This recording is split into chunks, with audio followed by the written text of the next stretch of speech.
Let's just get right into it. We need to talk about your 40s. It's this weird decade, right? You're probably hitting your peak earning years, but you're also juggling peak responsibilities. And for a lot of us, there's this quiet, creeping anxiety about money that just sits there. So today, we're going to cut right through that noise with a clear, math-backed plan. Because your 40s, they're not a crisis, not yet, but they are a window.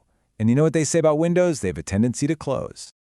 I want you to picture this. It's late, maybe the kids are finally asleep, you do that thing you've been putting off for weeks. You log into your retirement account, and you just stare at the number. And then it hits you. After all these years of working, your entire future financial security adds up to the price of a pretty decent used car. Wow. If that thought makes your stomach churn even a little bit, then you're in exactly the right place.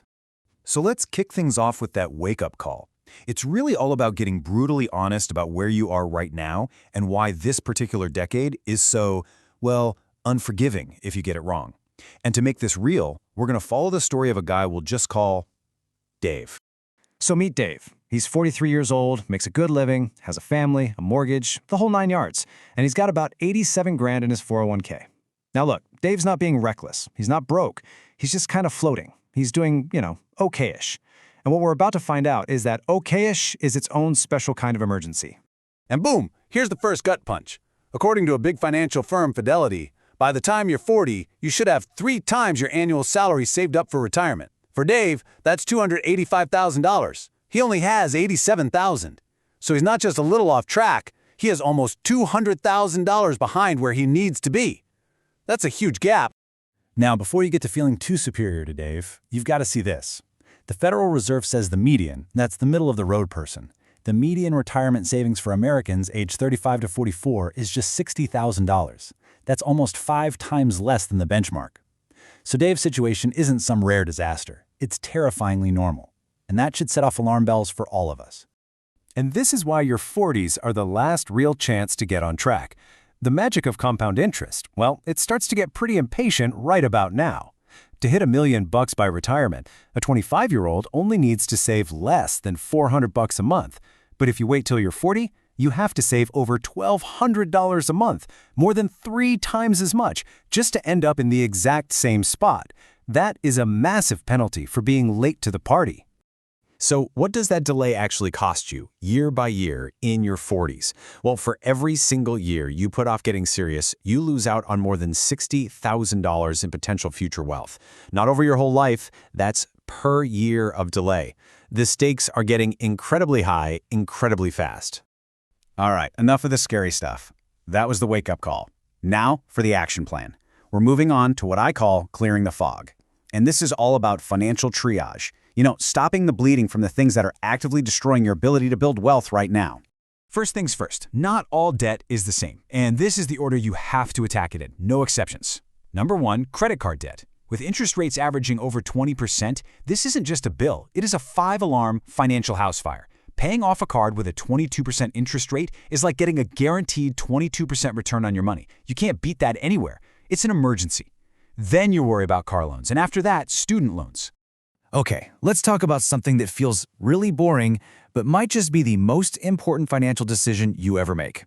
Over 3/4 of Americans do not have a will, and for people in their 40s with kids and a house, that's just mind-boggling. It means if something happens to you, you're literally letting a judge who has never met you decide who raises your children. And here is the hidden trap inside that topic that almost nobody talks about. You see those beneficiary forms you filled out for your 401k, your life insurance? Well, guess what? They completely override your will. If you got divorced 10 years ago and forgot to change that piece of paper, your ex-spouse gets everything. Not your kids, not your current partner. Your will means nothing. This is a 5-minute check that could save your family from an absolute nightmare. And speaking of insurance, just look at the brutal cost of procrastination. A basic term life policy that protects your family is surprisingly cheap for a healthy 40-year-old. But wait a decade, that same exact policy could cost you 2 or even 3 times as much per month. The price jumps 8 to 10% for every single year you wait. The window for cheap insurance is wide open right now, but it's closing. Okay, so we've stopped the bleeding, we've cleared the fog, now it's time to switch from playing defense to playing offense. This next part, building your future self, is all about making those tough, proactive decisions that actually put points on the board and create real wealth. And this is the big one. isn't it? This is the question that keeps so many parents in their 40s staring at the ceiling at 3 a.m.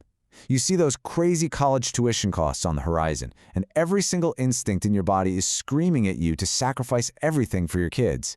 But what does the math actually say? The answer here is blunt, and it's not up for debate. You save for your retirement first. Always. End of story. Why? Because your kids can get scholarships, grants, and yes, even loans for college.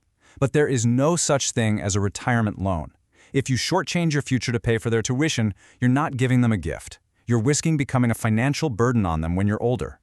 Okay, next up, the mortgage. That feeling of wanting to be totally debt-free is so powerful.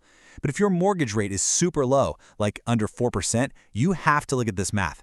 Paying it off early might save you 66 grand in interest. That sounds good. But investing that exact same money in the stock market could, based on historical averages, grow to over $1.7 million. That's a $1.6 million difference. You're paying an enormous price for that psychological comfort of owning your house free and clear.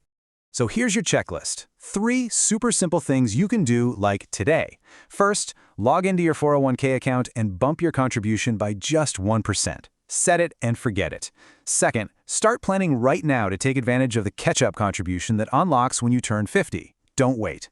And third, seriously, check how your money is invested. If you're still in some super conservative fund from your 20s, you are basically driving with the emergency brake on. So after all that, where does this leave us? Well, in this final section, we're going to look at the 2 very different futures that can emerge from this one decade. And this isn't me predicting your future. It's about showing you that it's a choice, one based on all those little decisions we just talked about. Here they are, 2 paths for Dave at age 67. On the left, we've got Dave the Drifter. He paused his 401k for the kids' college. He paid off that cheap mortgage because it felt good. He always meant to do all that other stuff. His retirement? It's basically a state of constant grinding financial terror. But on the right, we have Dave the Planner. Same job, same salary.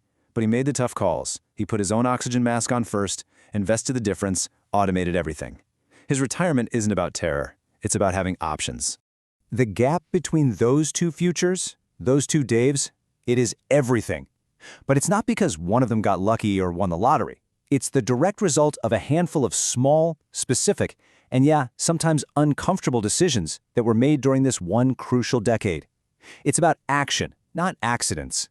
And that brings us right back to you, right now. The window for your 40s is open. The math hasn't beaten you yet. You have a fighting chance. You have all the information you need. The only thing left to decide is which one of those futures